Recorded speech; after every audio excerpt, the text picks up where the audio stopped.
जिम्मेदार पदाधिकारी, सहयोगी आयोजक साथियों,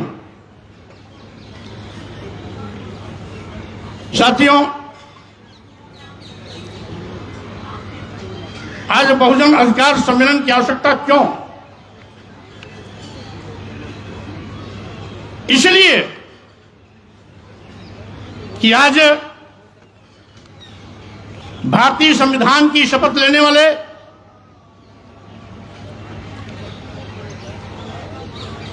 प्रधानमंत्री और देश के मुख्यमंत्रीगण भारतीय संविधान द्वारा प्रदत्त अनुसूचित जाति, अनुसूचित जनजाति और पिछड़े वर्गों के आरक्षण को लगातार खत्म करने में लगे हुए हैं। आज भारतीय संविधान की दी गई व्यवस्था के विपरीत सत्ता के मद में चूर सत्ता नशीन लोग अप्रत्यक्ष रूप से यथास्थित बात को बढ़ावा दे रहे हैं, मनुवाद को बढ़ावा दे रहे हैं। आज आरक्षण पर डकैती डाली जा रही है। संविधान को निष्प्रभावी और शून्य किया जा रहा है। बहुजन समाज के अधिकारों को एक एक करके खत्म किया जा रहा है। इसलिए आवश्यकता है बहुजन अधिकार सम्मेलन। हम लोग नारा देते रहे हैं, हर जोर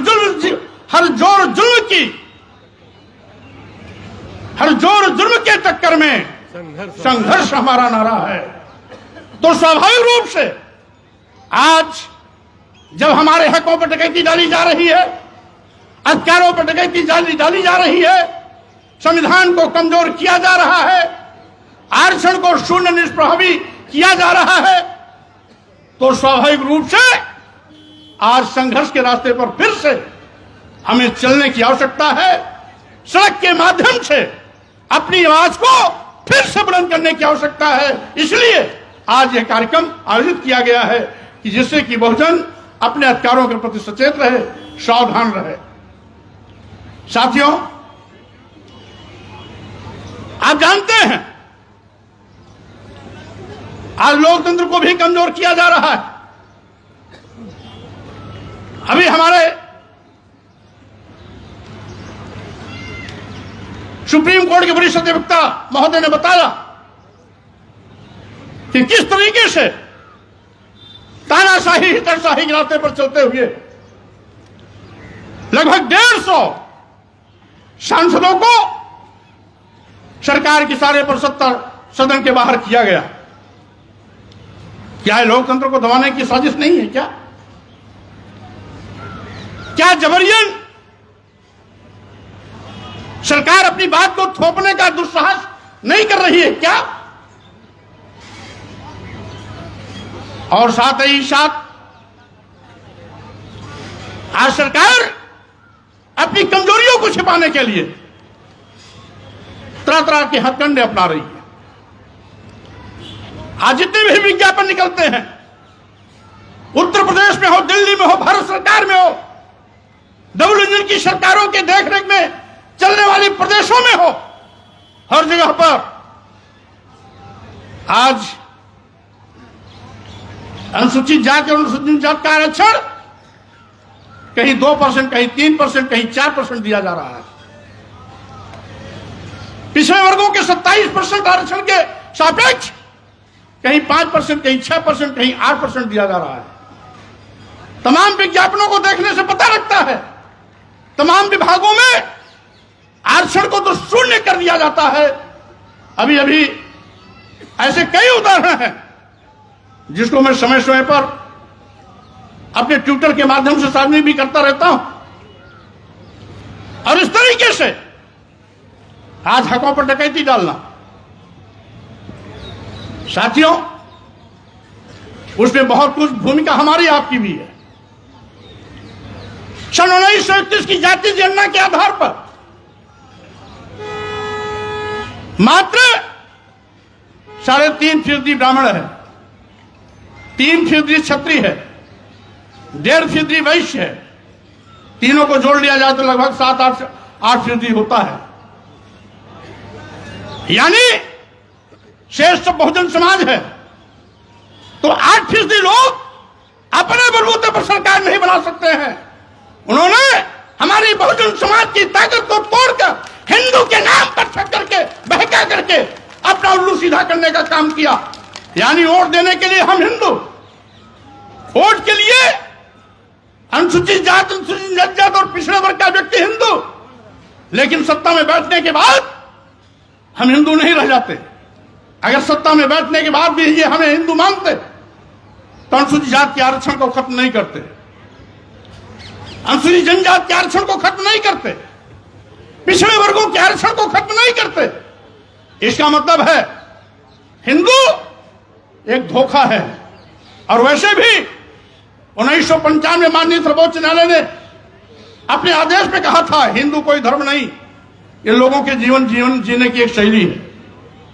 यही नहीं, जो सबसे बड़े धर्म के ठेकेदार बनते हैं, आरएसएस के प्रमुख मोहन भागवत जी ने भी कहा है, एक नहीं 2 बार कहा, हिंदू धर्म नाम का कोई धर्म नहीं है, बल्कि इन लोगों के जीवन जीने की एक कला है।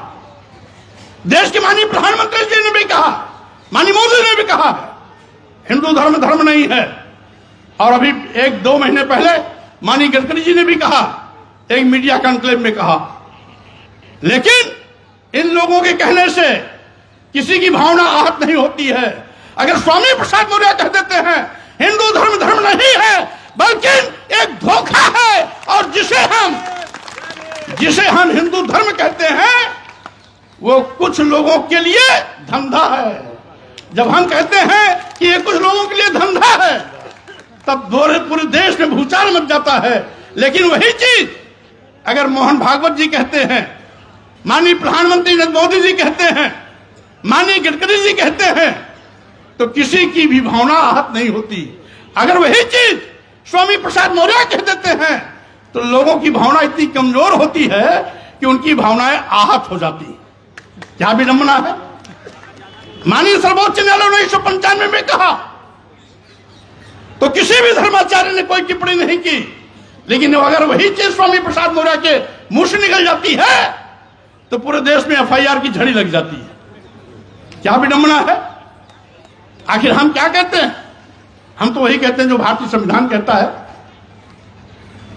अनुच्छेद 14 में सब क्लास में स्पष्ट है कि धर्म, वर्ण, जाति, लिंग, जन्म स्थान के आधार पर किसी के साथ कोई भेदभाव नहीं किया जा सकता। अगर भेदभाव नहीं किया जा सकता तो सत्ता में बैठे हुए लोग आज खुल्ला हमारे साथ सतोला व्यवहार क्यों कर रहे हैं? भारतीय संविधान द्वारा दिया गया अधिकार छीनने का पाप क्यों कर रहे हैं? आरक्षण खत्म क्यों कर रहे हैं? संविधान को निष्प्रभावी क्यों कर रहे हैं? लोकतंत्र को खत्म करने का दुस्साहस क्यों कर रहे हैं? और यही नहीं, ये तो देश को बेचने का भी पाप कर रहे हैं। साथियों, आज सही मायने में जब से डबल इंजन की सरकार वाले आए हैं, सरकारी नौकरियां गायब हो गई। आज देश के नौजवान बेरोजगारी का दंड झेल रहे हैं। करोड़ों नौजवानों को आज बेरोजगारी का सामना करना पड़ रहा है। उनके सामने रोटी का संकट है, उनके सामने पेट की रोटी की भूख है। अभी पार्लियामेंट में जो घटनाक्रम घटित हुई वो भाजपा के सांसद के पर्ची पर ही उनकी प्रवेश हुई थी, लेकिन उसके बावजूद भी उन लड़कों ने जो भी किया सदन के अंदर और बाहर, ये हो सकता है तरीका उनका गैर कानूनी रहा हो, अलोकतांत्रिक रहा हो, संविधान की मर्यादा के विपरीत रहा हो, लेकिन जो बात उभर के आई है उसके आगे भी कहीं न कहीं बेरोजगारी रही है, उनके पेट की भूख रही है, वो रोटी की तड़पन रही है, जो पार्लियामेंट में इस तरह से करने के लिए उनको मजबूर किया है। और इसीलिए मैं कहना चाहता हूं, आज ये हकीकत है कि आप देश का करोड़ों नौजवान बेरोजगारी के नाते दुखी है, पीड़ित है, रोटी की भूख से बिलबिला रहा है, मरता क्या न करता। जब आदमी रोटी के लिए अंतिम सांसें लेता रहता है तो उसे कानून नहीं दिखाई पड़ता है, उसे आदर्श नहीं दिखाई पड़ता है। और इसीलिए मैं कहना चाहता हूं साथियों, आज ये तस्वीर है पूरे देश की। आज जिन विभागों में नौजवानों को सरकारी नौकरियां मिलनी चाहिए, जिन विभागों में नौजवानों को सरकारी नौकरी मिलने की उम्मीदें थी कि आज नहीं तो कल यहां हमें सरकारी नौकरी मिल सकती है, उन विभागों को यह सरकार बेचने का पाप कर रही है। देश के सारे बंदरगाह बेच दिए गए, एयरपोर्ट बेच दिया गया, एयर इंडिया बेच दिया गया, सारे रेलवे स्टेशन बेच दिए गए, कई दर्जन ट्रेन अपने चहेतों को दे दिया गया। LIC जैसी बड़ी संस्था जिसमें लाखों लाख लोग काम करते हैं, उसको भी अदानी के हवाले कर दिया गया। क्यों? क्या रिश्ता है देश के सत्ता सिर पर बैठे हुए लोगों का और अदानी का, अंबानी का क्या रिश्ता है? मैं कहना चाहता हूं, क्या करोड़ों करोड़ों नौजवानों की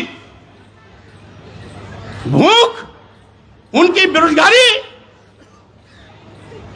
अदानी और अंबानी के सामने क्या कोई महत्व नहीं रखती क्या? यही नहीं, अभी हमारे कुछ वक्ता साथी कह रहे थे, तो सरकारी विभाग न रहेगा बांस न जब बजेगी बांसुरी, न रहेगा बांस न बजेगी बांसुरी, न रहेगा सरकारी विभाग, न मिलेगी नौजवानों को सरकारी नौकरी। इसलिए इसी तर्क पर इन्होंने तो अभी बेचने का नमूना पेश किया है। अगर ये ज्यादा दिन तक रह गए तो बारी बारी सभी विभाग उद्योगपतियों के हवाले हो जाएंगे। हमेशा हमेशा नौजवान हाथ मलता रह जाएगा, सरकारी नौकरी कभी नसीब होने वाली नहीं रहेगी। इसलिए सावधान हो जाना। यह केवल अनुसूचित जात, अनुसूचित जनजात और पिछड़े वर्गों के ही सम्मान स्वाभिमान की बात नहीं, उनके हक हकूक अधिकार की बात नहीं, बल्कि सामान्य वर्ग के भी देश के उन नौजवानों के सामने बेरोजगारी की संकट खड़े होने जा रही है, उनके लिए भी आगाह करने की यह चेतावनी है। जो कुछ भी हो रहा है, समय रहते देश का नौजवान नहीं जगेगा तो स्वाभाविक रूप से खामियाजा उसका कल आने वाले दिनों में इन नौजवानों को भी उठाना पड़ेगा। मैं कहना चाहता हूं, किसानों की दुहाई देने वाले, किसानों को दुगना लाभ देने का वादा करने वाले लोग किसानों को दुगना लाभ आज तक नहीं दिला पाए। अलबत्ते जब जब किसानों के खेत में उत्पाद पैदा होता है तो सरकारी क्रयकेंद्र नदारद हो जाते हैं। किसानों को अपना उपज बिचौलियों के माध्यम से बेचना पड़ता है। औने पौने दामों में उनको अपनी घर गृहस्थी, घर परिवार की रोजी रोटी, बेटे बेटी की पढ़ाई, डॉक्टरी के लिए उनको पैसे की आवश्यकता होती है, तो मजबूरी में उनका अपना उत्पाद बेचना पड़ता है। आज उत्तर प्रदेश व देश बड़े पैमाने पर अराजकता का माहौल है। किसान अपने हक के लिए लड़ता है, हजारों लोगों को जान देनी पड़ी, तब जाकर के किसान विरोधी जो किसान बिल आ रहा था, सरकार उसको वापस ली। संघर्ष में ताकत है। अगर किसान बिल वापस हो सकता है तो जो भी सरकार गलत काम कर रहे हैं, अगर आप सड़क पर निकलेंगे तो इनको वापस कदम हटाना पड़ेगा, इनको गलत निर्णय वापस लेना पड़ेगा। यह किसानों ने साबित कर दिया कि जो लोकतंत्र में सबसे बड़ी ताकत है, हमारा संघ, हमारा संगठन, हमारी भीड़, ये लोग की भीड़, लोकतंत्र की जो भीड़ है, इसमें बड़ी ताकत है, इसमें बड़ी ताकत है। भारतीय संविधान के माध्यम से जो लोकतंत्र को बाबा साहब डॉक्टर अम्बेडकर ने हमारी व्यवस्था के रूप में हमें दिया है, वो हमारी ताकत है। उस ताकत का इस्तेमाल समय समय पर हमें करने के लिए तैयार रहना चाहिए। स्वाभाविक रूप से जुल्म, जाति, अत्याचार वही होता है जहां जुल्म, जाति, अत्याचार करने वाले लोग होते हैं। जुल्म, जाति, अत्याचार का प्रतिकार जब किया जाता है तो जुल्म, जाति, अत्याचार करने वाले लोग कदम पीछे हटाते हैं।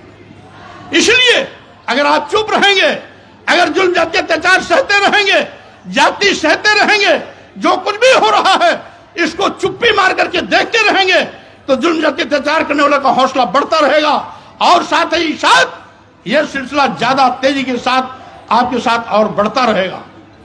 इसलिए साथियों, मैं कहना चाहता हूं, आज वक्त आ गया है, बाबा साहब डॉक्टर अंबेडकर ने जो हमें भारतीय संविधान दिया है उसी का नतीजा है कि आज हमारे घरों में भी पढ़े लिखे लोगों की एक लंबी कतार है, डॉक्टर इंजीनियर की भी एक लंबी कतार है, आईएएस आईपीएस की भी एक लंबी कतार है, जजेस और तमाम अधिकारियों की एक लंबी कतार है, वैज्ञानिकों की भी एक लंबी कतार है, हाई कोर्ट के एडवोकेट और सुप्रीम कोर्ट के एडवोकेट की एक लंबी कतार है। अगर बाबा साहब डॉक्टर अंबेडकर का भारतीय संविधान नहीं होता तो हमको तो पढ़ने लिखने का अधिकार भी नहीं था। सैकड़ों सालों से हमें पढ़ने लिखने से रोका गया था। नारी शूद्रो नधियताम, इस देश की स्त्रियों को, इस देश के शुद्ध समाज को, जिसे आज अनुसूचित जात, जनजात और पिछड़ा वर्ग कहा जाता है, इसको तो पढ़ने लिखने का अधिकार ही नहीं था।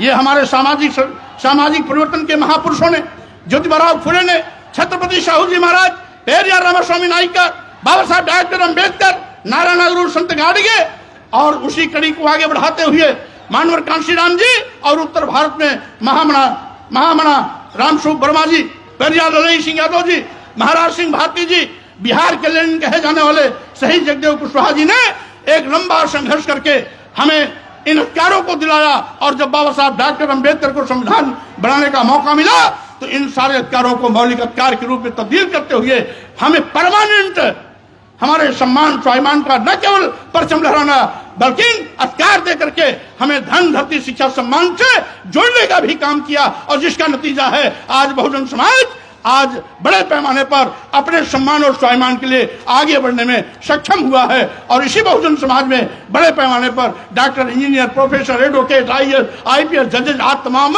बड़ी संख्या में पैदा हुए हैं। तो ये कमाल बाबा साहब डॉक्टर अंबेडकर के भारतीय संविधान का है। इसलिए हम अपने महापुरुषों की इस विरासत को, महापुरुषों की इस ख्याति को, महापुरुषों के संघर्ष को, महापुरुषों के इस त्याग को हम कभी भी इस पर पानी नहीं फैलने देंगे। उनके सपनों के साथ जो भी कुठाराघात करेगा हम उसका डट करके मुकाबला हर मौके पर करने का काम करेंगे। हम ऐसे मौके पर धन्यवाद देना चाहते हैं भाई राजेंद्र पाल गौतम जी को, जिन्होंने मिशन जय भीम के माध्यम से लगातार इस अभियान को आगे बढ़ाने का काम कर रहे हैं। इसलिए साथियों, मैं आपसे यही कहूंगा कि आज ये समय की मांग है, आज ये समय की मांग है कि हम सब लोगों को अपने सम्मान स्वाभिमान, हक हकूक, अधिकार, आरक्षण, संविधान, लोकतंत्र और देश को बचाने के लिए मजबूती के साथ आगे आना पड़ेगा। मैं ये भी कहना चाहूंगा कि साथियों, आज बड़े पैमाने पर लोकतंत्र भी खतरे में है, क्योंकि हमने उत्तर प्रदेश का भी 2022 का विधानसभा चुनाव देखा, जिसमें 403 विधानसभाओं में से बैलेट पेपर वोटिंग में 309 सीटों पर समाजवादी पार्टी आगे थी, मात्र 94 सीटों पर भाजपा नंबर 1 आई थी। लेकिन जब ईवीएम मशीन की गिनती हुई तो आंकड़ा बदल गया। अभी अभी राजस्थान, मध्य प्रदेश, छत्तीसगढ़ में बैलेट पेपर वोटिंग की गिनती में 2/3 सीटों पर कांग्रेस नंबर 1 थी। लेकिन जब ईवीएम मशीन की गिनती की शुरुआत होती है तो ठीक आंकड़ा ठीक उल्टा हो गया। आखिर क्या कारण है? मतदाताओं का रुझान तो बैलेट पेपर वोटिंग से भी हो जाता है। बैलेट पेपर वोटिंग में राजस्थान, छत्तीसगढ़, मध्य प्रदेश में कांग्रेस नंबर 1, तो ईवीएम मशीन में भाजपा नंबर 1 कैसे? उत्तर प्रदेश के विधानसभा चुनाव में 403 में से 309 सीटों पर Samajwadi party ballot paper voting में नंबर 1, तो ईवीएम की गिनती में भाजपा भारी कैसे हो जाती है?